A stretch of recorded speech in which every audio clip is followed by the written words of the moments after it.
Good evening, all. Ira Epstein with your Spider ETF stock video, and this is your wrap-up for Tuesday, and we're at July 26, 2022, earnings season. So we've already seen that, first off, in Twitter, not earnings, but the vote. The board has announced they're going to take the vote now on whether or not to accept the Tesla bid, Mr. Musk's bid. That's the reality. And let me think, will they do that? Let me get I'm thinking they will. That gives the judge more ammunition against Tesla. Meta.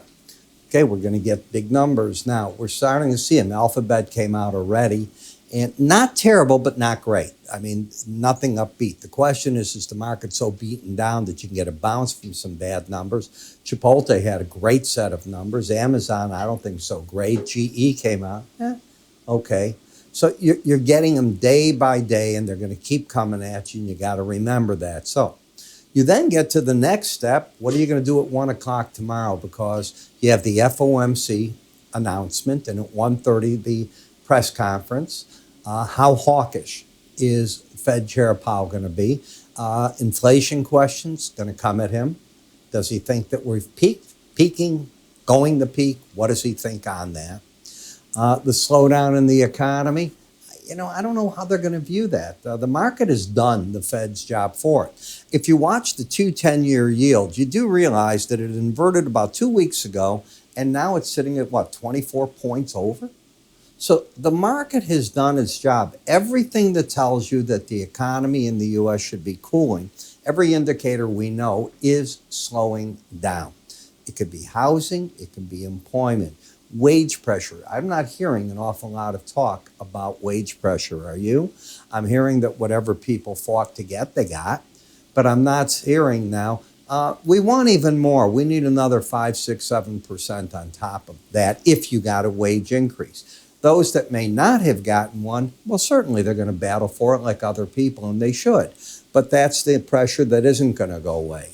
So will rents peak out? That's something that we got to look at. But if you're in a place now until your lease runs out, you're stuck with it. So there's sticky inflation and not so sticky inflation. When you go to your Target, your Walmart, that price can change on you overnight, right?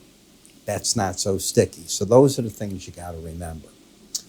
In Meta, we are again challenging the lower end of this market now. Is it going to be able to break through? It becomes the big question. It's a vertical price break. I mean, you've just gone here from the 183 to 158 level like that without a bounce in 4 days. That's a big break. It's not a little bitty break. So the market's already discounted bad advertising. Excuse me. That's how I'm going to view what it is. You went from the upper band. It'd be beautiful to go to the lower band. Then I can make that argument. Oh, that's all you did.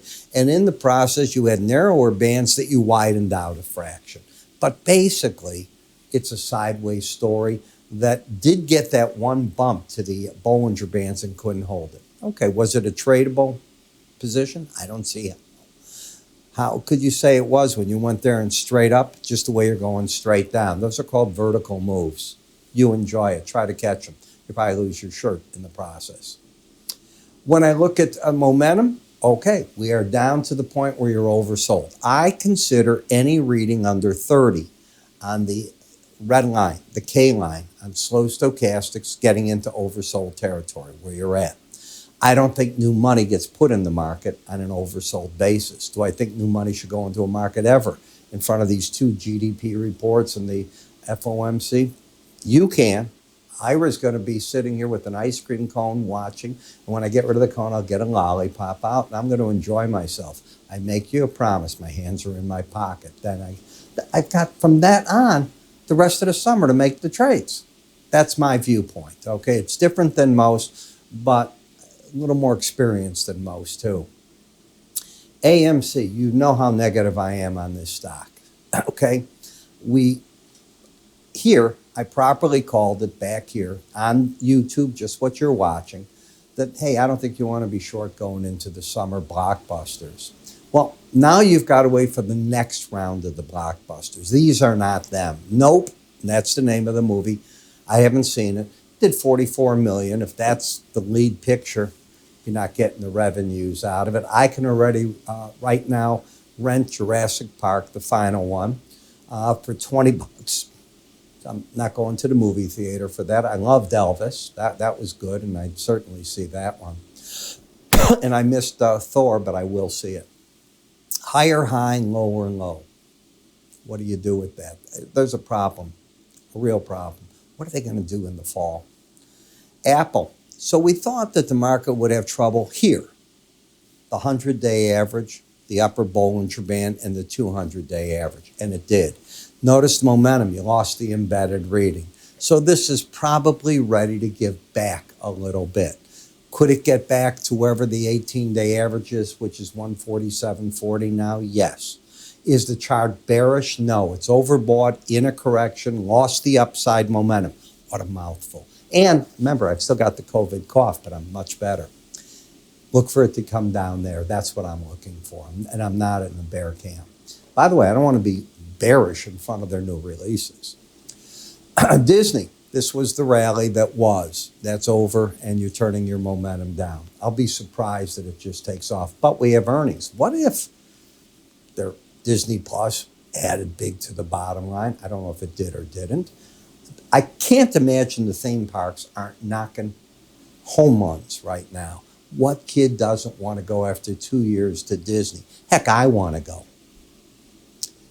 XLF. Are you going to embed or not? Don't know. You're at a pause zone on this chart too. XLI. Are you going to embed or not? You're at a pause zone. Going into this next 48 hours is really a rough call to do anything. Now, I understand that the semiconductor vote is about to take place. I just read that GM has gotten to build batteries with LG about $2.5 billion grant from the government to bring battery building to the United States. I can't imagine we're not going to give money to build semiconductors and get the heck out of China's grasp on this. We have to do that. There's no choice. This has to pass. That's my opinion.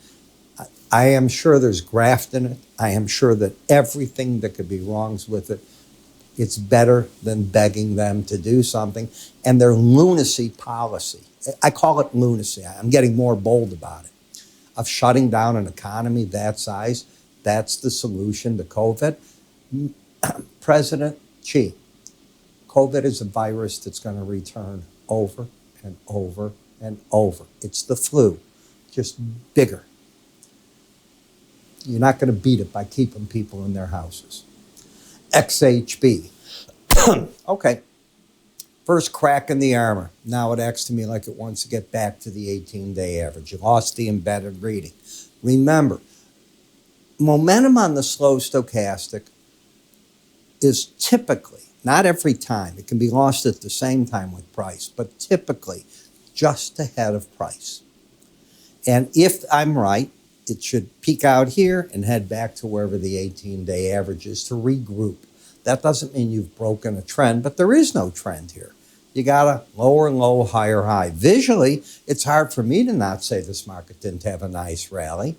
And that all happened back here when you were having a trend. This area right here broke it, and this was the second leg, difficult one to catch.